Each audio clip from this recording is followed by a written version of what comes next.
His imagination resonates with audiences of all ages, while his unrestrained stage presence never fails to leave a lasting impression.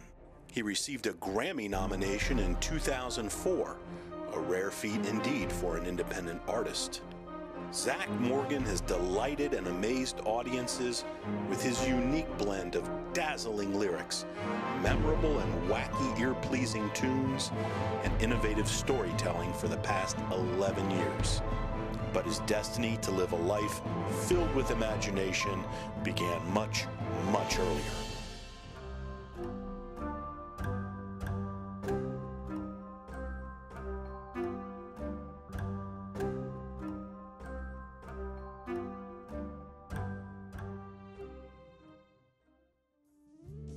Zach Morgan, born in Cincinnati, Ohio in 1970, grew up in a loving family home where humor, wordplay, and creativity were encouraged and outwardly celebrated. Zach remembers one person in particular who enthusiastically championed his imagination, his grandfather, George Bud Rooney. Well, because he knew Shakespeare by heart. He was a huge reader, and that's how. And he would tell us the Count of Monte Cristo, and we didn't know any better, but he would call the main character was Jean Valjean. This is the kind of stuff, right? His real name was Jean Valjean.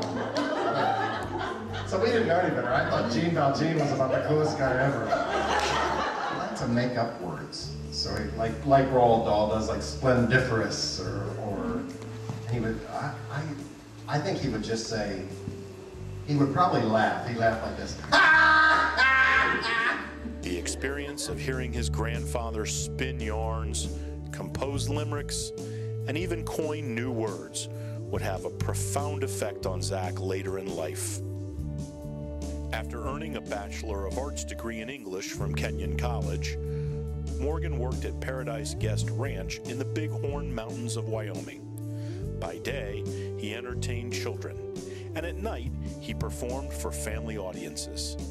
There, the seeds of his career as a children's performer were planted. In 1995, Morgan moved to New York City to work for Recorded Books, Inc., a leading publisher of audiobooks. Within 4 years, Zach had risen to the position of Director of Rights Acquisitions, and he had immersed himself in the rich offerings of children's literature. At the age of 29, he quit his day job, and he decided to make a living doing what he knew best and loved most, making music for children. Today, Zach is a Grammy-nominated artist, adored by followers of all ages.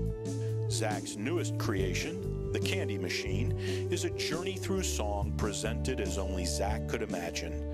A land where eating candy makes you smarter, while the consumption of Brussels sprouts will make you demented. The album follows Susie and Joe, the same two characters that starred in the stories that Zach heard from his grandfather as a child. My grandpa told these stories about these two kids called Susie and Joe. And Susie was the older child, and Joe was her little brother. And Susie always was doing what their dad told them not to do. And Joe, in spite of knowing better, would go along. And then, so we learn these lessons. They get, long story short, they learn their lesson. They get into all sorts of trouble, and then their dad would rescue them, and then they get a good botch on the bumpty. That's not politically correct anymore, but that's what my grandpa. Oh no, we're going out back for a nice botch on the bumpty. This keen sense of imagination, which is so prevalent in his performances, his writings, and his music, comes naturally to this sensational artist and activist. When asked how he developed imagination that is so evident in his work, Zach had this to say. Imagination, freedom. You can go anywhere with your imagination. When you read a book, and I know, I mean, a lot of the kids were up there talking earlier about some of the magical experiences you've had when you open up a book, but your imagination can take you any place. It's limitless. So that's why I love using my imagination. That's why I love being artistic, getting up and being a ham on stage, or making up poems and songs, or just reading books and getting to go somewhere else than the opportunity. Zach Morgan is a true visionary and a modern artisan. fans will continue to flock to experience whatever new and innovative work he creates and makes available for his very diverse audiences. His music and creative treasures continue to appeal and draw the attention of followers of all ages, and his musical delicacies will be coveted for generations. When and wherever he builds it, his fans will come, prepared to laugh, dance, sing, and join in the fun of creating and celebrating the art of imagination.